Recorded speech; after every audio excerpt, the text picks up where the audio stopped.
it's seen that there's a superiority if you are the type that goes through and when you're DJing, you're on every single knob. I would argue, right, that they're both on completely equal footing. Both of them are just this artist and the presentation. I think where it turns into a bit of a misconception is that one is better than the other. Oh, live DJing is better. When you have to turn all these knobs and sync is confidence and Ableton is confidence.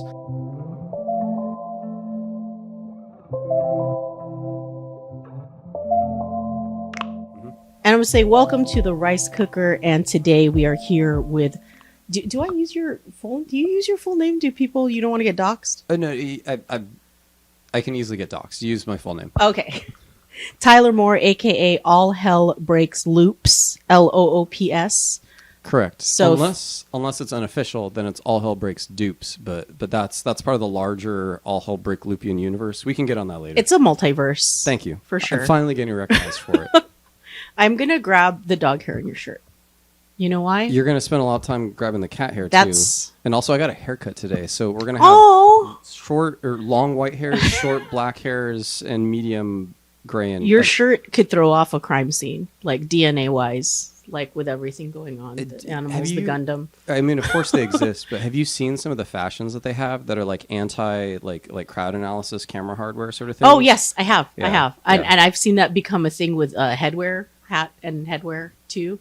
That is anti-crowd analysis.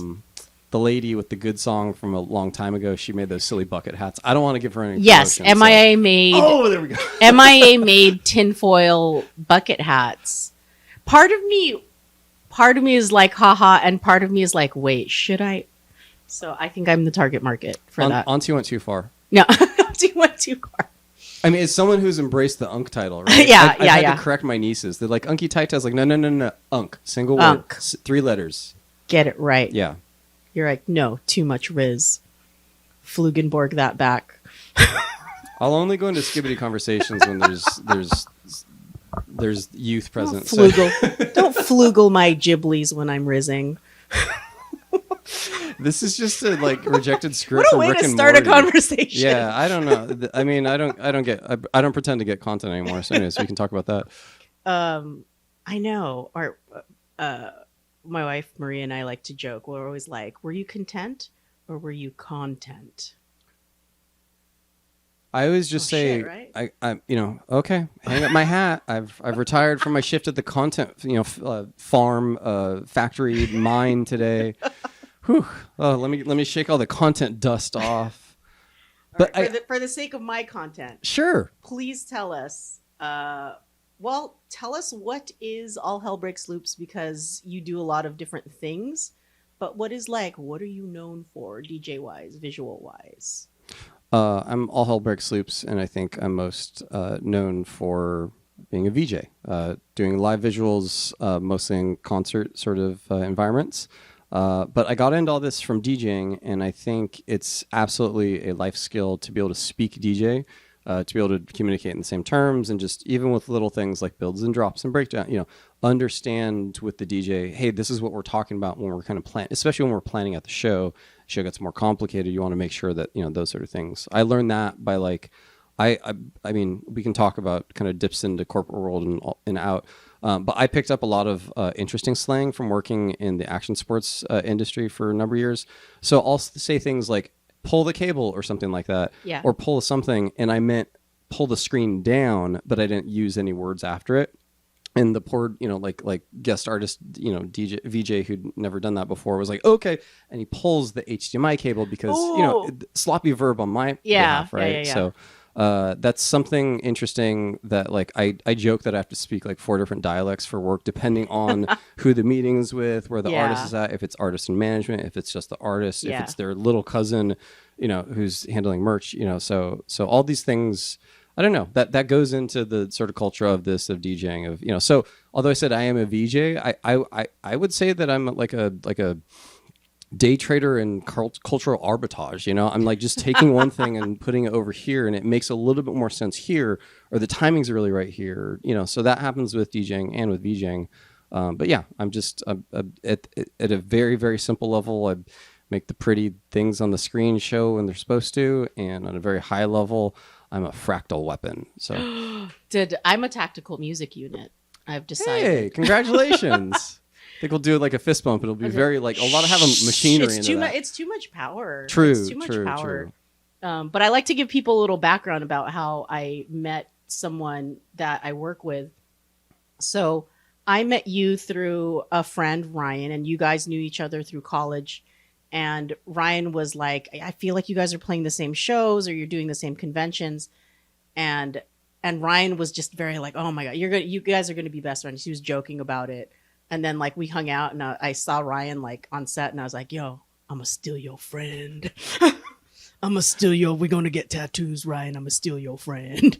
Because we were like vibing. We were like on the same level. We had the same attitude towards what a show should be, what it should kind of give to people, like knowing the audience. We're in this very specific like anime rave scene, but we also work outside of that scene. And so I feel like we're unique. We talked about this earlier, like I went a little backwards in my career, like producing before I was like directing and doing auditions before I was auditioning for something. So we come from like these like bigger corporate worlds, bigger budgets, and I feel like we're able to apply some of that, I guess, just real world, very corporate-y organized knowledge into like the artsy creative things we do.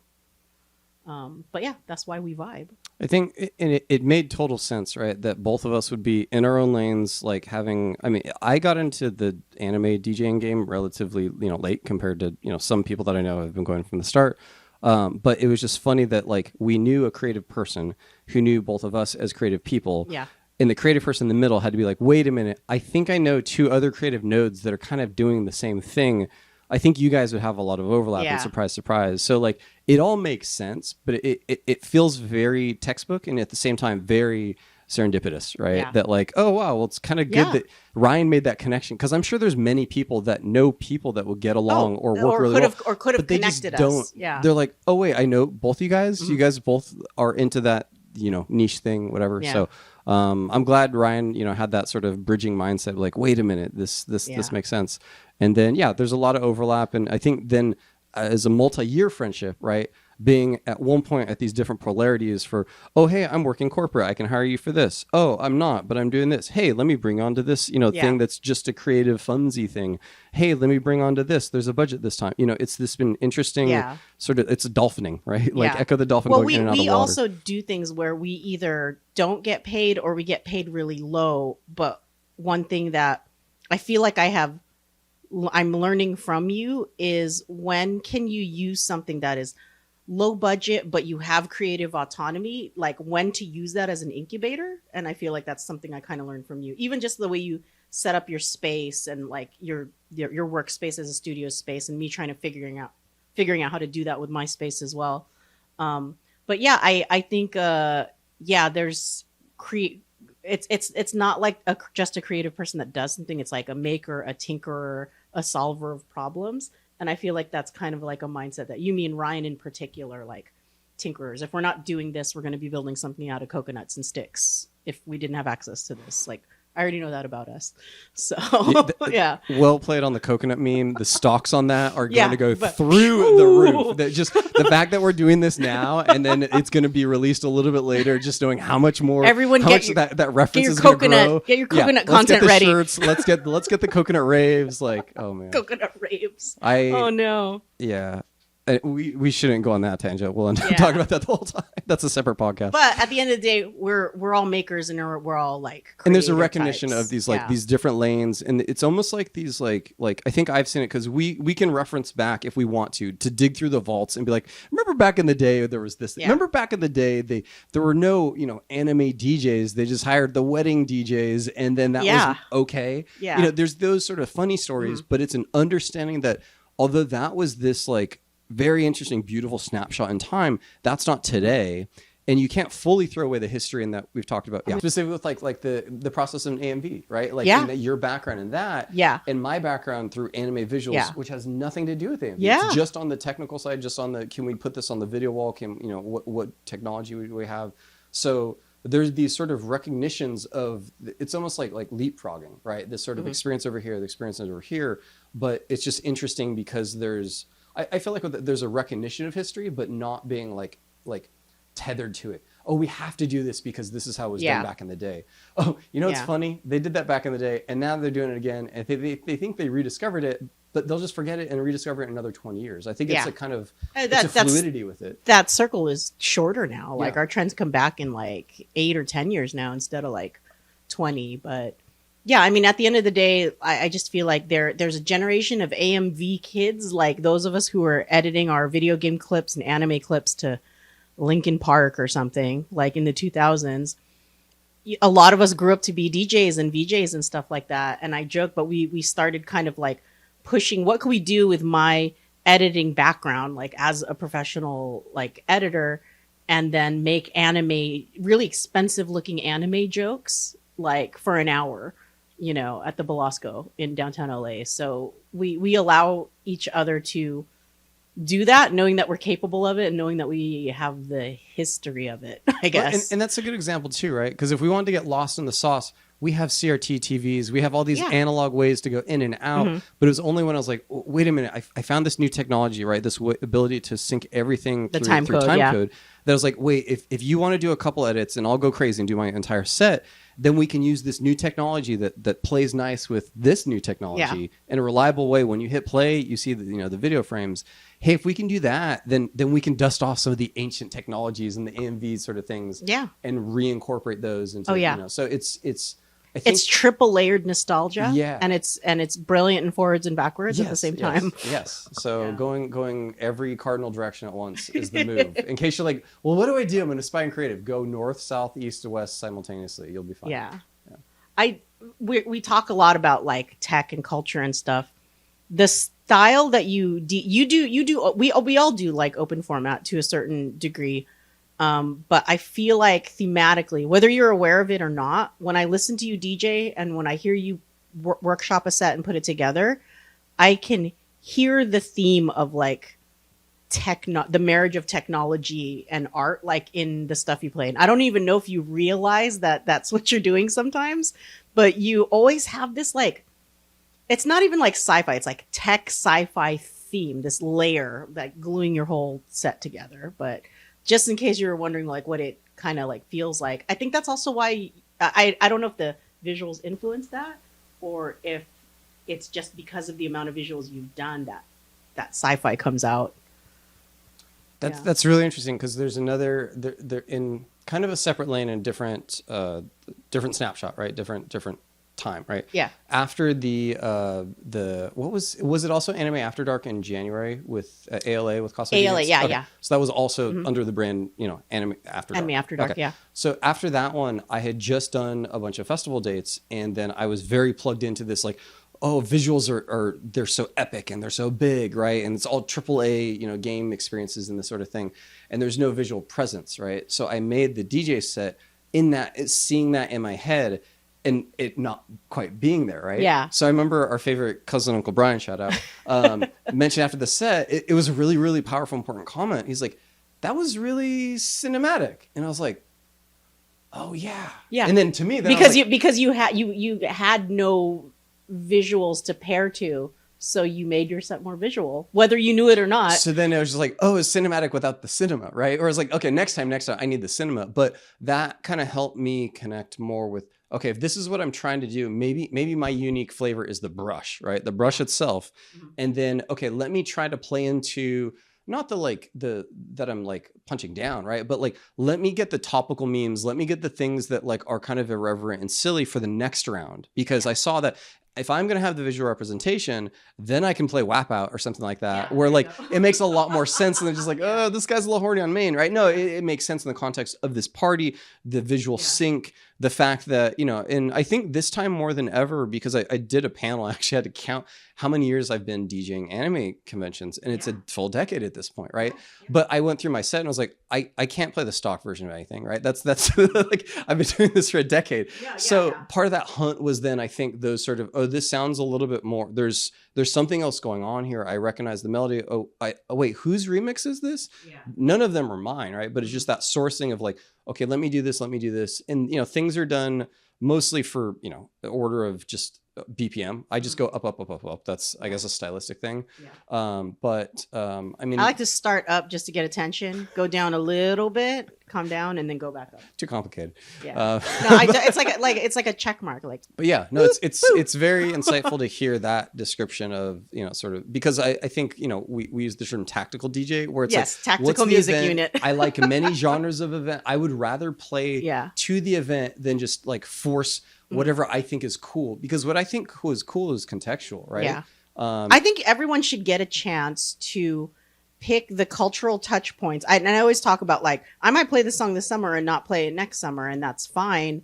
But like something for the some candy for the crowd, some candy for me, and just because I think some people put hard rules, like I never play what's popular, I never play what another DJ plays, I never play something that is too personal to me because I think it won't be accepted. I think you actually have to do a little bit of all of those things, a little bit, because otherwise, like, what is your sauce? What is your flavor? I used to say this in my head when I started playing bigger gigs, like the gigs where it was like when the crowd starts getting bigger than 1,000 people or something. And I would go, show them who you are. That's why, like, first 3 songs, very important to me. Show them who you are. And that's, I don't know. It's lofty. It's big. I'm not going to the Olympics, but I go in with intention, and you would be surprised, like, how much of DJing is going in with intention and not thinking about your servitude to the promoter, servitude to the crowd, fulfilling something within yourself. When you're out there making money, it's just like, just do what feels right in all of those arenas if you can, I mean, I would like to think that that's where I'm at right now. and this is all the one thing that I was like, wait, but we're going about it in a premeditated, I'm deciding my set in advance based on my knowledge of the crowd, my knowledge of my personal taste, what I'm into this flavor of the month.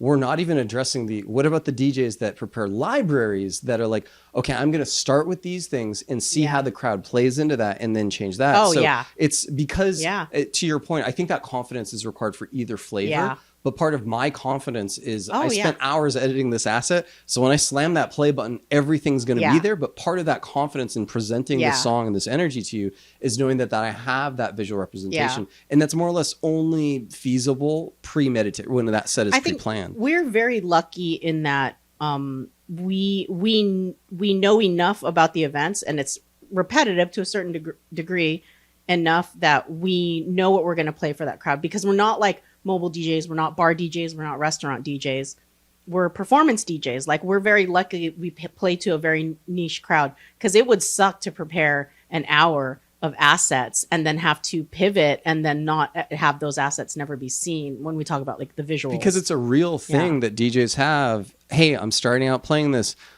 Oh no, the crowd's going a little soft. I gotta after pivot. 15 minutes. And a good DJ should be able to do that. Sure, Absolutely. sure. But the pressure of an organizer rushing up to you and saying, this isn't working, play something different. You're like, I prepared 30 entire, I put all of the sponsor logos in. Yeah, exactly. So You know? to balance those out, then it becomes an interesting, that's when you need teams for productions. It's harder to do it with one person. Yeah. But I would say that it's almost as anime DJing is sort of maturing, then there's this like all these different flavors, right? You could be the open format style. Hey, sometimes I just get thrust into 2-hour sets and I have to try to navigate the crowd and I have to try to seed them with accessible anime things. And then, maybe go back to normie stuff and then, whatever, put on my wedding DJ hat for 5 minutes. So there's all these different ways, but I think what's really important to me is that all of these are different culturally, right? Like, it's a different experience to like, oh, I just like this DJ because I know they take me on a journey and I love seeing them play for 3 hours plus, right? We don't do that in our normal sort of bread and butter at these anime convention gigs. I think if there were a unique challenge that, hey, we got this club and they're going to be open till sunrise, what can we do? Like, okay, that would be a fun, unique challenge. That would be a fun B2B trance set or something crazy. There's going to be a trance drum and bass throwback video game thing going till sunrise. Yeah. And We would rock that. We'll get some of the old heads to stay up that late. We'll see. But again, that's part of that tactical nature that I have, where it's not just, oh, what's the event? I'm going to play whatever I do. What's the event? Almost let me study this. Let me figure out what puzzle piece fits best to this, what augments and complements this. I've worked with these people before. I know a little bit of their style. Oh, if I nudge it this way, it'll feel a little more cohesive. Oh, I can take these colors and just use these for this artist. It gets much wider than the selections for the DJ set. Yeah. But I would say at the root, that's the same thing. I'm planning, I'm sequencing out, here's energy, I'm going to bring it up Yeah. here. I just up. You might go down and then back up, right? But these colors will separate these different artists and these Yeah. sort of experiences. You want to make a suite, just like Correct. a movie has a beginning, middle, Yeah. and end. Your DJ set should have a beginning, middle, and end. You think about that on a lot of different layers, though, when it's not just the music. But yeah, that's DJ life. Yeah. That's showbiz, baby. Is that where it cuts? We both look at the camera. We both look dead in the camera. I like talking about like kind of like misconceptions of DJing. The internet loves to hate a DJ. DJing is everything you think it's going to be, and also nothing that people think it is. It's actually a lot of hours, depending on how good the DJ is and how you work. Some DJs want to be jazz players, just get on there and get on the board, figure it out. I like time. I like spending time with my set and checking my grids and my BPMs and my cue points and everything like that. It's hours of prep work. It could be hours just thinking of what first 5 and last 3 songs should be in a set. So what would you say are some of the most common like misconceptions, like what people think a DJ is or does and what it really is? So my statement would be that it's seen that there is a superiority if you are the type that goes through and when you're DJing, you're on every single knob and you're doing, like bass flips back and forth and like having to, use both sides of the effects and all that. Using all 4 CDJ 3000s. I love the nerded out. Like if you do this setting on the tables, then you can get this spin out and then slow it down to this pitch. That's all amazing. It's also equally amazing if you have all those ideas and you just want that to execute without issue, right? And you want to do all that in Ableton in advance, right? I would argue, right, that they're both on completely equal footing. Both of them are just this artist and the presentation. I think where it turns into a bit of a misconception is that one is better than the other. Oh, live DJing is better. When you have to turn all these knobs and you get on mic. It's kind of the live, whatever you do, don't use sync and use sync like argument when, you always say there's no wrong way to VJ. There's no wrong way to DJ. If you're doing it, you're doing it. You're presenting the 5 million shades of gray in between are none of your business. With confidence, right? Yeah. With confidence. And so Yeah. sync is confidence and Ableton is confidence. And squirrely stuff with the knobs that I can't even tie into on show control because, oh, well, I'll deal with that on the VJ, right? Yeah. But they're all on equal footing. It's just, okay, then how did that connect with me Yeah. in the audience as a member? And all the technique and the fact that you're kind of jamming and grooving when you can get in with like your filters and stuff like that is nice. Is it right for the crowd? Is your song selection what it should be? Or, like, is your curatorship showing? Like, to me, that's at the forefront always. And I think that's generally the consensus. And to me, where it gets a little tricky is that I push for standards all day long, right? Like if someone's going to nerd out on something, I would be like, you can run a CDJ like a drum machine if you really figure out, like the cue points, right? Yeah. So You if can you know that quantize already on this. works, Yeah. you can get that to work within less than 30 seconds, Yeah. right? So where it becomes a challenge is that there are nascent artists who are like, oh, part of my artistry is playing out on a bunch of MIDI hardware and all this sort of stuff. Okay, now I'm ready for my club gig. Where do I plug in? That becomes challenging because the club world is so kind of like slotted where it's like opener shows up, flash drive connects there. That's it. You've got 30 seconds allocated for the turnovers and that sort of thing. So it's kind of bridging the two and being like, okay, based on the opportunity and the slot that you have, what can you set up that's not going to add a considerable amount of friction to the show that's still going to be like, wow, that was cool. And yeah, maybe later on the night, we've had performers that, ripped keytars and all this sort of crazy stuff. Yeah. That's super cool, but I think there's a place for that. And like, I guess that the other hard sell is like, not everyone can be a rock star, right? Let the night culminate in a place like that. There's right? and the thing is like the idea that DJ is a rock star is already like a stereotype because there's plenty of DJs who are bedroom DJs, quiet DJs, ambient DJs, people that are doing international only vinyl DJ sets. They're all DJs, but I feel like because the most popular DJs in the world are known for that club festival imagery, I'm gonna jump with my shirt off and throw a cake in someone's face. I feel like all of that kind of deters from the fact that we're just people that like music and want to share it. That's it. Yeah. That's all. Yeah. That's all. Someone want to throw me a little money for that? That's cool too. That's cool. But at the end of the day, it's just attention, right? Attention on a phone and someone doing a DJ Mandy set and barely looking up and just killing it with that bass transition, or it's attention on the biggest screen that you can't even look at with your eyeballs, right? So they're both the same. Both at the core is just someone sharing some energy, and I think there's ways to like really do that right by each individual unique space, right? Rather than blanket statement of like everyone needs crazy production. No, that's not. Everyone needs to throw cake. No, everyone needs to have a helmet. No, but just present to me energy in a confident way, and I really want to cross my arms and take that in and see what that is. That's my curiosity.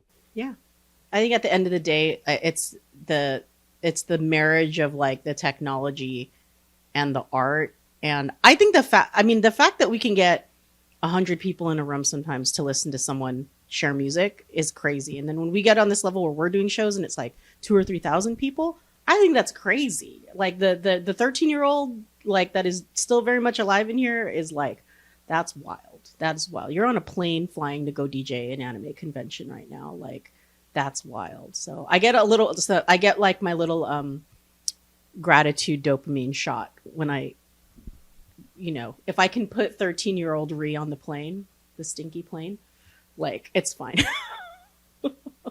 And one thing that we didn't kind of talk about, and as we were talking about all the experiences and things, that to me came out of a place of like a frustration not getting gigs. And I was like, fine, I'm just going to release all my stuff for free.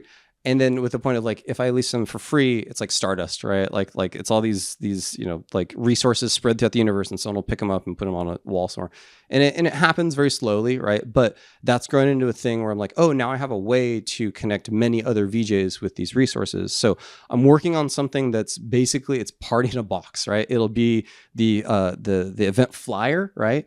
It'll have the fully ready to go Resolume file if you just want to hand it off to a VJ, and it'll even have merchandise templates. So if you're an organizer or graphic designer or a VJ or any part of that process, you're like, hey, I could use either a part of this or the whole package, and I could do that for whatever my craft is, or I'm curious about graphic design. Let me get some sort of basic templates.